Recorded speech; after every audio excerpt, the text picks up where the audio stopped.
My name is Mary Ann Joyce. I'm the oncology liaison for OHC, and Emma Shaffer is our physician assistant who works with patients that have gynecologic cancers. Thank you for joining. We're going to wait just one more minute just to make sure we have most of the people who registered on.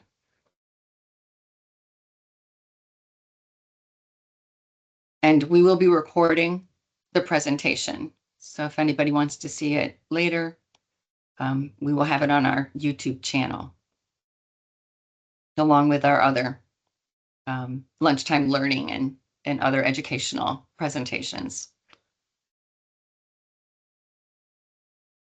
Okay, I think let's go. Okay.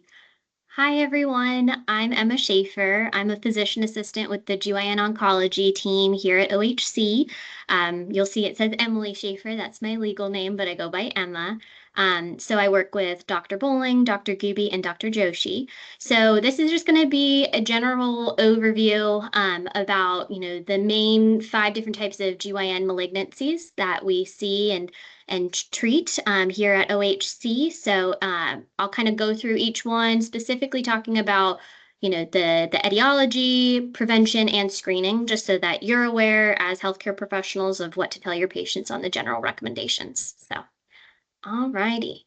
And so the main cancers we're going to be covering today are endometrial, ovarian, and ovarian is generally lumped into peritoneal and fallopian tube as well, because the cell types are very similar and they behave very similarly. So the NCCN guidelines, which is the National Comprehensive Cancer Network, they group them together as well. So we'll kind of just be referencing it as ovarian. And then cervical, vaginal, and vulvar. So endometrial cancer, this is the most common type of GYN malignancy.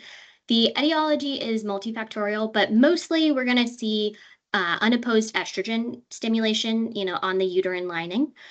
So without the opposition of progesterone. So that's why, when patients are on birth control, they have both estrogen and progesterone, or if they are on hormone replacement therapy after going through menopause, if they still have a uterus, there is a progesterone component in there as well to protect the uterine lining from stimulation of estrogen, because that estrogen causes the endometrial lining to thicken, and then it becomes, atypical, and over time it can progress to cancer. So the cardinal symptom, the most common symptom that you're going to hear is postmenopausal bleeding. So anytime a patient has not had a cycle for over a year and they're starting to have bleeding again, that needs to be worked up. They can also have pain, within the pelvis or the abdomen. Sometimes they have bloating, abdominal fullness, sometimes bleeding after sex, or just abnormal uterine bleeding. So those are going to be the pre or perimenopausal patients. They're going to say, I'm not having regular cycles, or I'm having heavy cycles. So, anything where they're having abnormal uterine bleeding, it really should be evaluated. So first step is going to be a pelvic ultrasound. If they're unable to tolerate a pelvic ultrasound, you can do a pelvic MRI.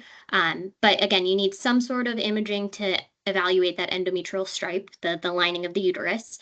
And then the next step is going to be an endometrial biopsy. So you need tissue for diagnosis.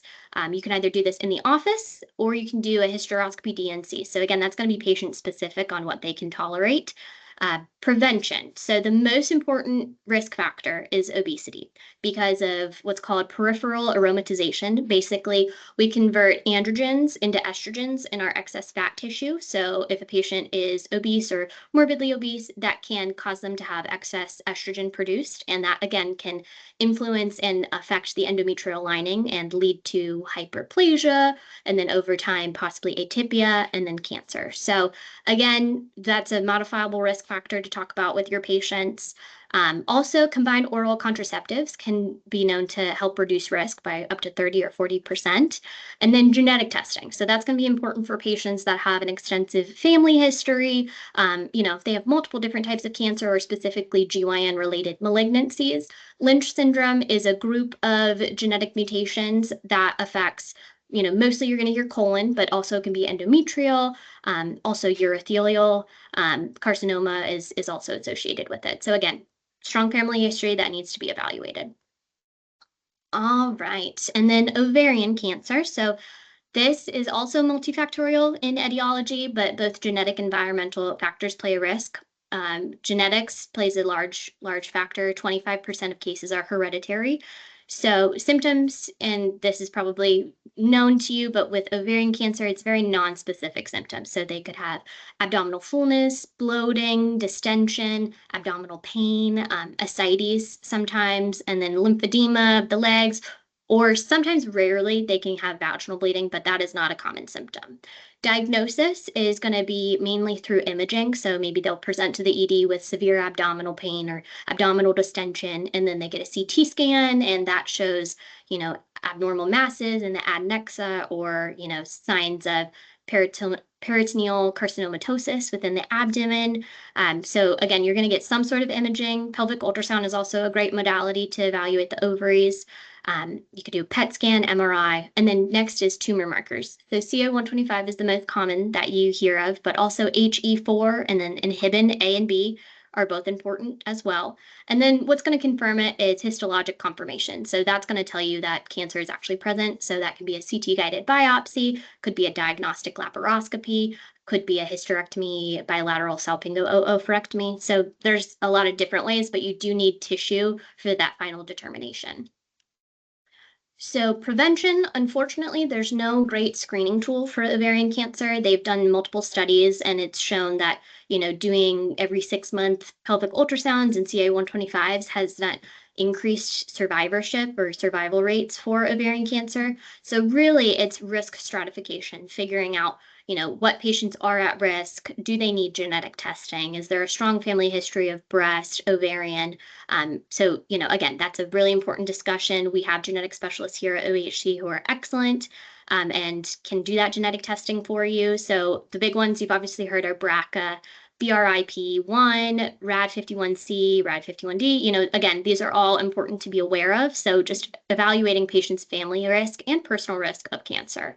High-risk women, they recommend risk reduction bilateral salpingo-oophorectomy. Average risk women, that's going to be an opportunistic salpingectomy. So this can be basically if they're having surgery for something else in that area and you want to go ahead and do a salpingectomy, or if they, want sterilization. We used to do tubal ligations, but now the standard of care is salpingectomy because it does reduce your risk. OCPs can also be very beneficial and reduce risk. So if you have patients that are on the younger side, but have a BRCA mutation, obviously you're going to still be watching them with the CA-125s and pelvic ultrasounds up until they can have a risk reduction surgery, but you can also incorporate OCPs to help reduce that risk as well. Additional protective factors, parity, breastfeeding, and tubal ligation. All right, next is cervical cancer. So over 90% of cervical cancers are due to HPV. Human papillomavirus, it's incredibly common. And symptoms, most patients are going to be asymptomatic at diagnosis, but sometimes they can have irregular or heavy bleeding, postmenopausal bleeding, postcoital, or they can have pain in their belly. Diagnosis, screening PAP, gold standard. So this is kind of going through the different ages and the guidelines. We started age 21 with cytology, but then at age 25, we incorporate HPV testing. Most patients before age 25 are able to clear the virus if they have HPV. And then after that, they recommend doing either HPV testing alone every 5 years or with cytology every 5 years. That's my personal preference because I like having that cytology. Sometimes you can find incidental findings on that as well as the HPV status. So that's what I tend to do. But I do see a higher risk demographic of patients. Over 65, they technically say you can stop doing screening if it's been normal within the last 10 years and no history of severe cervical changes in the last 25 years. But I will say I tend to continue prepping my patients, depending on their health status and other comorbidities. But also, I tend to see a lot of patients with a history of some sort of GYN malignancy or HPV positive status. So again, every provider is a little bit different, but there is wonderful resources available through the ASCCP. They are the guiding body for cervical testing. And pap smears. So definitely they have a great app. If you ever have any questions, you can plug in the patient's pap history, their history of biopsies, things like that, and it can help determine their next steps based on their risk of high-grade dysplasia, their immediate risk. Diagnosis, after doing the pap smear, you're going to have an evaluation with a colposcopy, which is basically putting dilute acetic acid onto the cervix and looking for any changes that could be signs of precancer. Then you also do an ECC usually, and if that comes back abnormal, then you do a LEAP procedure or a cone biopsy, depending on what type of tissue you're looking for. So again, you can use the ASCCP app to kind of determine what step is best for you based on their immediate risk. And prevention is going to be the Gardasil shot. So this is an excellent immunization that's available now. It immunizes against the 9 most common forms of HPV and the most virulent, so including 16 and 18, which cause the majority of GYN-related malignancies associated with HPV. So you can start doing that at age 9, and it's a 3-shot series. And then after, it's approved up to age 45. So if patients have not yet received it, if they were older than the demographic when it came out, it is still available up to age 45 through insurance. After that, insurance might be a little bit more difficult to cover it. And then another large risk factor associated with cervical cancer is smoking. So it inhibits your body's ability to fight off HPV. So we highly recommend patients stop smoking, stop vaping, any sort of nicotine. All right, and then vaginal cancer. So again, this is similar to cervical cancer in the fact that it has a strong association with HPV, but there's a specific subtype called vaginal adenocarcinoma. It's rare, but it's specifically associated with in utero exposure to DES, which was a synthetic nonsteroidal estrogen that was used between 1940 and 1971 to help prevent miscarriages in pregnant patients. So it affected the children of those pregnant patients. So again, with patients that have a history of DES, they're going to want to have regular pap smears, annual pap smears, even after a hysterectomy. And similar again with the cervical cancer screening with DES exposure, those patients need to get annual paps, whether they have a cervix or just a vaginal tissue to sample. And then prevention, similar to cervical cancer, you're going to do HPV vaccinations to prevent those HPV-driven changes, but also smoking cessation is a large component. And just regular exams. Patients think, oh, I've had everything removed. I don't need an exam anymore. Yes, you do. You still have vaginal tissue. You still have vulvar tissue. Those risks are still there, so they do still need an annual visit. All right, and then last one is going to be vulvar cancer. So there's 2 main components. There's either HPV dependent pathway or HPV independent, which is usually associated with an autoimmune condition called lichen sclerosis, which causes chronic inflammation of the vulvar tissue. So symptoms, they can have itching, irritation, pain. They could have lesions or masses and sometimes bleeding. Diagnosis is going to be a vulvar biopsy. You can do this with or without colposcopy, depending on how they're presenting. And then prevention, again, so Gardasil 9 for prevention of HPV-driven vulvar cancer, smoking cessation if they are an active smoker or vaping, and then control of dermatologic conditions like lichen sclerosis. And that is treated with topical steroids, usually is the mainstay of treatment. But again, these patients need to be monitored regularly to make sure that we catch it before it progresses to anything cancerous or, high-grade precancer. All right. But again, there's no specific guidelines for vulvar cancer, just regular follow-ups and, exams and patients reporting symptoms. All righty. So I know I kind of blew through that a little bit, but these are the final tips. So make sure patients are getting their annual GYN exams even after a hysterectomy.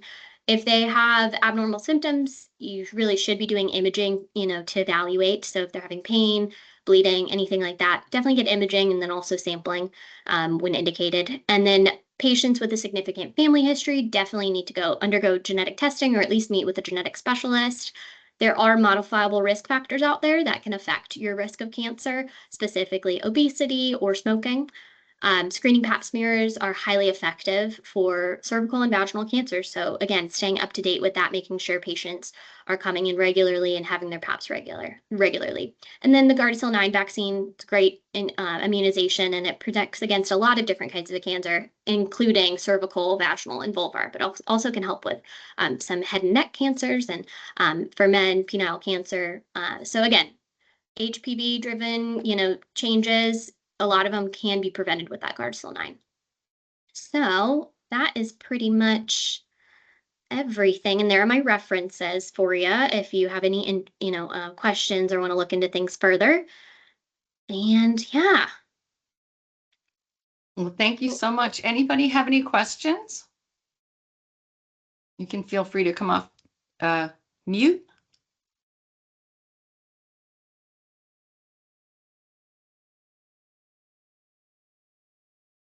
Let's see.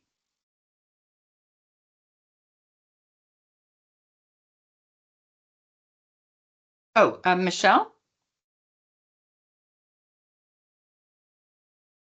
do you want to come off mute? Oh, thank you. I put Okay. something in the chat. I can read it. In our new world now, do we know yet what happens to a female's body when she wants to experience being a he? I have a 17-year-old female family member whose parents agreed to start her on testosterone so that she could start growing a beard and more body hair. Do we know yet how this will affect her body parts? Do doctors feel like this could possibly be a risk for potential female cancers? So that's a really good question. That is something that has not been well established yet. I don't think that we have longitudinal data to kind of see the long-term effects of that. But I will be interested to see, over the next 10, 20 years. Yeah. But yes, it's not well regulated. It's not the same as, exogenous estrogen, which we've been watching for many years. So yeah, unfortunately, I don't know the answer to that question, but I think it'll come out, in the Yeah, future I for just sure. feel like it's too new, so we don't know. Yeah, yeah, I Yeah. definitely agree. We don't know the long-term effects, on their cardiovascular health. Again, their GYN malignancy risk. It's hard to know exactly, but it's a great question. Yeah. Yeah. I think Dr. Joshi put something in the chat. So if a female patient takes testosterone and is now a he, is he, she at higher risk for endometrial cancer or male cancers? Again, I mean, they should be closely monitored, and also evaluating for symptoms, but I don't know the specific answer for that. Do they still need yearly mammograms? They definitely need yearly mammograms if they still have breast tissue. hmm Um, but they also just need a yearly GYN exam as well. They still do have GYN structures, or, even after the GYN structures are removed, they still need to have regular screenings. Mhm. Any Thank other you. questions?